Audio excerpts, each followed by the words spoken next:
આર્થિક સંકડામણ વચ્ચે પણ એવા કેટલાક વિદ્યાર્થીઓ છે કે જેણે 10મા ધોરણમાં ઝળહળતી સફળતા મેળવી છે. આવા જ કેટલાક વિદ્યાર્થીઓમાં અમદાવાદના CTMમાં આવેલી ગુરુકૃપા સ્કૂલમાં અભ્યાસ કરતી ક્રિશ્ચન પ્રિન્સી પણ છે. રિક્ષા ચાલક પિતાની પુત્રી પ્રિન્સીએ 97.85% મેળવ્યા છે. પિતા રિક્ષા ડ્રાઈવર છે તો માતા ઘરકામ કરે છે. આર્થિક સ્થિતિ નબળી હોવાથી દીકરીને ભણાવવા માટે માતાએ લોકોના ઘરમાં કામ કરવાનું પણ શરૂ કર્યું હતું. ત્યારે માતા અને પિતાનું તપ અને પુત્રી પ્રિન્સીની મહેનત રંગ લાવી છે. મારા પપ્પા રિક્ષા ચલાવે છે અને મારા ઘરના બધાનો સપોર્ટ હતો કે હું આટલી મહેનત કરું. એ લોકો બધા મને દરેક ટાઈમમાં એવું કહેતા હતા કે તું આગળ વધ, અમારો સપોર્ટ તારી સાથે છે. અને મેં પણ ખૂબ મહેનત કરી હતી. હું બોર્ડના ટાઈમમાં પણ 8 થી 10 કલાક વાંચતી હતી અને રૂટીનમાં પણ 5 થી 6 કલાક હું મહેનત કરતી હતી.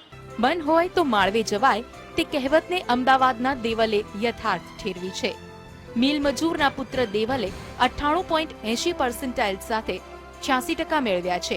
મણિનગરમાં આવેલી સોમનાથ સ્કૂલમાં અભ્યાસ કરતા દેવલના પિતા સંજયભાઈ અસારવા મિલમાં મહિને 8,000 રૂપિયામાં નોકરી કરે છે તો માતા સિલાઈનું કામ કરે છે. દેવલે તેની સફળતા અંગે જણાવ્યું હતું કે તે રોજ 5 કલાક અભ્યાસ કરતો હતો. દેવલને પણ બોર્ડમાં સારા પરિણામ માટે ટ્યુશન કરવું હતું, પરંતુ નાણાકીય ભીડના કારણે તેને માત્ર ગણિતનું જ ટ્યુશન કરાવ્યું હતું.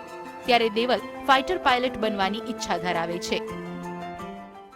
પપ્પાને બાઇક લેવી છે, પણ મારા ટ્યુશનના પૈસા ભર્યા એટલે મારા પપ્પાએ બાઇકના લીધે મારા ટ્યુશનના પૈસા ભર્યા.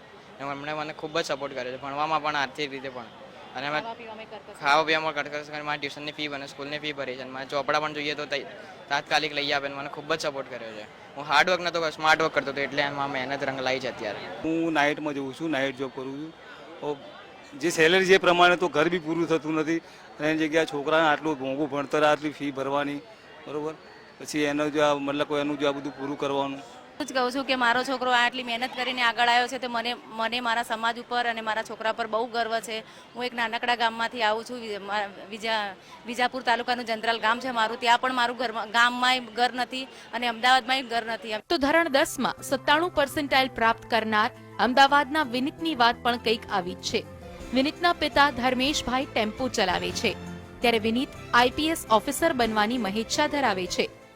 મહેનત તો ફૂલ મહેનત હતી. મારી પપ્પાનો સપોર્ટ ફૂલ હતો. ટીચર્સે મારી પાછળ મહેનત કરી અને સાથે મારી મહેનતે રંગ લાવ્યો. તેથી આટલી સુધી પહોંચી આ શિખર સર કર્યું છે મેં. નાણાકીય અભાવ વચ્ચે પણ આ વિદ્યાર્થીઓએ મહેનત કરી પોતાના માતા પિતાના સ્વપ્નને પૂર્ણ કરવા તરફ પ્રથમ સફળતા મેળવી છે, જેને આર્થિક સંકડામણ વચ્ચે પણ અથાક સાધનાની સફળતા જરૂરથી ગણાવી શકાય. કેમેરામેન જયમીન વ્યાસ સાથે ઝલક અધ્યારુ, GSTV, અમદાવાદ.